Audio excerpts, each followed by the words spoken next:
नमस्कार दोस्तों। रात के 9 बज चुके हैं। नींद का आलम है। मन करता है कुछ सुना जाए, कुछ अच्छी कविताएं, कुछ गीत, कुछ कहानियां, ऐसा जो दिल को सुकून दे मन को और आए हमें प्यारी सी नींद। ऐसी ही कुछ रचनाएं, कुछ कविताएं जो आपके दिल को सुकून पहुंचाएगी। किताब बोलती है से एक अपनी किताब लेकर आई हूँ जो लिखी है डॉक्टर निगार रिजवी जी ने। बहुत ही अच्छी किताब लिखी है।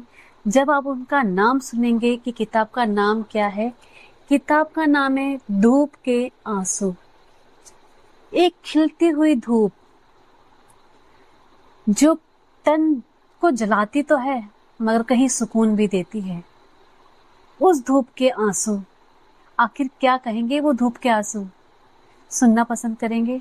बहुत ही अच्छी किताब लिखी है और उससे अच्छी बात ये है कि ये किताब डॉक्टर निगार रिजवी ने अपने माता पिता को समर्पित की है। बहुत ही गर्व होता है उन माता पिताओं को जब उनके बच्चे उनका नाम रोशन करते हैं और उनको अपनी चीजों को समर्पित करते हैं। बहुत ही कम ऐसे माता पिता होते हैं, नहीं तो आप भी जानते हैं कि आज के युग में बहुत से माता पिता वृद्धाश्रम में देखे जाते हैं। छोड़िए, हम उस बात को नहीं करते। हम आते हैं आपको किताब बोलती है पर लेकर। जो हमारा एपिसोड है, आगे बहुत अच्छी अच्छी किताबें आने वाली हैं। आप हमारे साथ यानी लम्हे जिंदगी के साथ जुड़े रहें, पूजा के साथ जुड़े रहें, सुनते रहें। किताब बोलती है, रचनाएं, भाव, और उसमें होंगी कहानियां भी होंगी, कहानियां भी होंगी, रचनाएं भी होंगी और होगा आपका साथ। मिलेंगे नए नए रचनाकारों के साथ ठीक रात को 9 बजे। आप सभी इंतजार कीजिएगा मेरा और रचनाओं का, जो देगी आपके दिल को सुकून, जिसमें होंगी कविताएं, गजल, कहानियां, कुछ भी।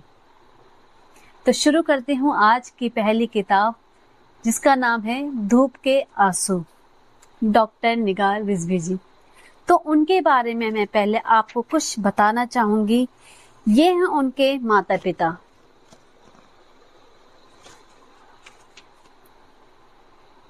उनको मैं नमन करती हूँ जिन्होंने एक अच्छी बेटी, एक अच्छी डॉक्टर भारत को दी। अब मैं उनके बारे में पढ़ना चाहूंगी, उनका परिचय थोड़ा सा। यदि उनका परिचय ना दिया तो चीजें अधूरी सी लगेगी, धूप के आंसू कुछ अधूरे से लगेंगे। तो निगार रिजवी, डॉक्टर निगार रिजवी जी का मैं परिचय पढ़ती हूँ। मैं अपनी माँ की अधूरी हसरतों की कोई एक हसरत हूँ। उनके मन्नत के धागों का एक कोई उलझा सा सिरा हूँ। उन सभी दियों की कांपती लो हूँ जो माँ ने जलाए थे। आज मैं बैठ गई हूँ अपने ही पास, झांक रही हूँ अपने भीतर। दिल का एक कोना बन गया है इबादगाह, यादों की शाम जल रही है और ख्वाबों के फूल महक रहे हैं। मेरा जन्म यूपी के प्रयागराज शहर में हुआ था। मैं तीसरी बेटी पैदा हुई थी। मेरे जन्म पर ना ढोल बजा, ना मिठाई बटी, ना मुबारकबाद दी गई। तब माँ बहुत रोई थी, बहुत टूट के रोई थी। बेटी पैदा होने का दर्द माँ के दूध में उतर आया था और मेरे लहू में ऐसा घुला कि आज भी रगों में दौड़ रहा है। माँ तो माँ होती है। उन्होंने अपने आंसू पोंछ दिए, अपने आप से कुछ अहद किए, कुछ इकरार किए और मुझे गोद में उठा लिया। मेरे कानों में पास आके कुछ बोला। क्या बोला? उन्होंने मेरे कानों में बोला, तुझे डॉक्टर बनना है, तुझे डॉक्टर बनना है लड़कों की तरह। तब रब जरूर मुस्कुराएगा, तब मिठाई जरूर बांटी जाएगी, तब ढोल जरूर बजाए जाएंगे। और वाकई में डॉक्टर निगार रिजवी जी ने माँ का सपना पूरा करा और वो बनी डॉक्टर निगार रिजवी जी, एक स्त्री रोग विशेषज्ञ। माँ ने अपने आंसू बेकार नहीं गवाए, बल्कि उनके छोटे छोटे दिए बनाकर हम बहनों की राह में रख दिए। हमारी राहों में रोशनी बनकर हमारी राहों में रोशनी बनकर माँ दिया बन गई और जलती गई और जलती रही। वाह, बहुत सुंदर लाइन है माँ के लिए। माँ की दुआओं की रस्सी पकड़े मैं GSVM medical college Kanpur UP से पढ़ाई कर डॉक्टर बन गई। उस दिन घर में जो उन्होंने बोला था वाकई में ही वो हुआ। उस दिन घर में ढोल बजे थे, मिठाई बांटी गई थी और माँ खिलखिलाकर हंस रही थी। मैंने मेडिकल ऑफिसर के पद पर PMHS गवर्नमेंट ऑफ यूपी अब मैं अपनी सेवाएं शुरू की। मेरा ये सफर बढ़ता गया, कई प्रमोशन हुए और माँ की दुआओं से मेरा promotion divisional additional director medical and health service Bareilly division government of UP के पद पर हुआ और इसी पद से मैं सम्मान पूर्वक रिटायर भी हुई। बचपन से ही मुझे साहित्य में बहुत लगाव रहा। जब भी मुझे समय मिलता तो मैं कुछ लिखने बैठ जाती थी। महिला डॉक्टर होने के नाते मुझे महिला मरीजों की शारीरिक पीड़ा के साथ साथ मन की पीड़ा को भी करीब से देखने और समझने का मौका मिला। मरीजों की आंखों में झलकता दर्द मुझे माँ की याद दिलाता था, इसलिए मेरी रचनाओं में महिला की पीड़ा, उनके बेबस आंसू, उन पर हो रही नाइंसाफी मेरे पाठकों को ज्यादा मिलेगी। साथ ही मैं प्राकृतिक खूबसूरती से बहुत प्रभावित हूँ। सूरज की बेइंतहा खूबसूरती मेरी रूह की गहराई को छू जाती है। मेरी रचनाओं में सूरज का जिक्र बार बार आया है। मैं तुम्हें रोज देखती हूँ उगते सूरज की लालिमा में, उगते सूरज की लालिमा में। वाह, बहुत सुंदर डॉक्टर निगार रिजवी जी। और अब हम शुरू करते हैं। इनके 2 बेटे हैं और दोनों ही डॉक्टर हैं, डॉक्टर नदीम अहमद, डॉक्टर नईम अहमद। और जो उनके बहुएं हैं वो भी डॉक्टर है। आखिर डॉक्टर के उसमें डॉक्टर आते हैं, ये तो हम भी जानते हैं। और अब हम शुरू करते हैं उनकी रचनाएं। उनकी काफी रचनाएं हैं इस किताब में। तो पहली रचना में शुरू करती हूँ जिसका शीर्षक है तुम। बहुत छोटी छोटी रचनाएं हैं। तुम्हारे दूर जाते ही कदमों को मैं देर तक गिनती रही, ना गुबार उठा ना आंधी आई, हाँ बस इतना सा हुआ मेरी आंखों की हैरत, डूबते सूरज ने देख ली और उसके माथे पर पसीना आ गया, और उसके माथे पर पसीना आ गया। वाह, बहुत सुंदर रचना डॉक्टर निगार रिजवी जी। अब उनकी मैं दूसरी रचना पढ़ती हूँ। मेरी माँ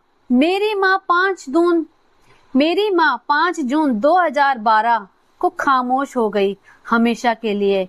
आज फिर यादों के मोती पिरोने बैठी हूँ। वो तू ही थी माँ, सुनती थी मेरी सारी बातें बड़े धैर्य से। कैसी दोस्त थी तू मेरी हे माँ, मैं अपने सारी खुशियों के फूल, सारे गम के अंगारे रख देती थी तेरे आंचल में। तू सब संभाल लेती, मेरे चेहरे की हंसी तेरे चेहरे पर उग जाती, मेरे आंखों का पानी समा जाता तेरी आंखों में, मेरे हर अल्फाज झुकता है बड़े अदब से ओ माँ तेरे कदमों पर, ओ माँ तेरे कदमों पर। बहुत सुंदर माँ के ऊपर उनकी बहुत अच्छी रचना। उनकी तीसरी रचना है सत्य। मैं सत्य हूँ वही जिसे जन्म जन्मांतरों से हर समय हर जगह हर पल ढांप दिया जाता है असत्य की काली चादर से, परंतु मैं छिप नहीं पाता। अजय हूँ मैं, अडिग खड़ा हूँ सदैव धरती की दूरी पर, बांधे पगड़ी सूरज की, मुख में लिए ईश्वर की वाणी। मैं न्याय भी हूँ, मैं पुराना भी, मैं सोता नहीं सदैव जागता रहता हूँ। मैं सुगंध हूँ, मैं मुस्कुराहट हूँ, मैं प्रकाश हूँ, मैं सारी सृष्टि में हूँ। मैं वाणी हूँ, मैं राम हूँ, मैं वाणी हूँ मोहम्मद की, मैं वाणी हूँ वाहे गुरु की, मैं वाणी हूँ जीसस की, मैं वाणी हूँ बुद्ध की। हाँ मैं सत्य हूँ, हाँ मैं सत्य हूँ। बहुत सुंदर रचना, एक से बढ़कर एक रचनाएं, जो जैसा कि मैंने कहा था कि कुछ रचनाएं, कुछ कविताएं जो दिल को सुकून देती है और लेके आती है, बहुत अच्छी और मधुर नींद लेकर आती है। इसके आगे मैं उनकी चौथी रचना पढ़ती हूँ। समय। मैं उम्मीदों के 1000 सूरज लिए तेरी राह तक रही हूँ सुन, शबनमी चादर ओढ़ के आना, खामोश हो गए दिलों के साज को मोहब्बत के नए सुर से सजाना, गुमसुम से हो गए रिश्तों को खूबसूरत गजल से सजाना, इंसानियत के सुनहरे रुपहले रंगों से हम सबको सरोभोर कर देना अमन और चैन की घटा बनके, सारी दुनिया पे बरस जाना रिजवी की बस अब, रिजवी की बस यही तमन्ना है मेरी मोहब्बत, तेरी मोहब्बत, उसकी मोहब्बत, सबकी मोहब्बत, सबकी मंजिल तू हो जा, सबकी मंजिल तू हो जा, रब की अदालत का गवाह बन जा, रब की अदालत का गवाह बन जा। वाह, बहुत सुंदर रचनाएं डॉक्टर निगार रिजवी जी की, और ऐसी ही रचनाएं मैं आगे भी उनकी सुनाऊंगी। आपको ये रचनाएं कैसी लगी कमेंट करके जरूर बताइएगा, क्योंकि मुझे अच्छा लगेगा जब आप लोग कमेंट करेंगे और वो कमेंट पढ़कर डॉक्टर निगार रिजवी के जी के चेहरे पर जो हंसी आएगी, जो स्माइल आएगी, जो खुशी मिलेगी, शांति मिलेगी, उसको देखने के लिए मैं बेताब हूँ। तो थोड़ा प्रयास मैंने करा, थोड़ा सहयोग आप दीजिए, अपना प्यार, अपना साथ लम्हे जिंदगी पर बनाए रखें और मेरे चैनल को सब्सक्राइब जरूर करें। लम्हे जिंदगी के मेरे अल्फाज, किताब बोलती है, वाकई में किताब बोलती है। धन्यवाद। मिलेंगे कल नई रचनाओं के साथ।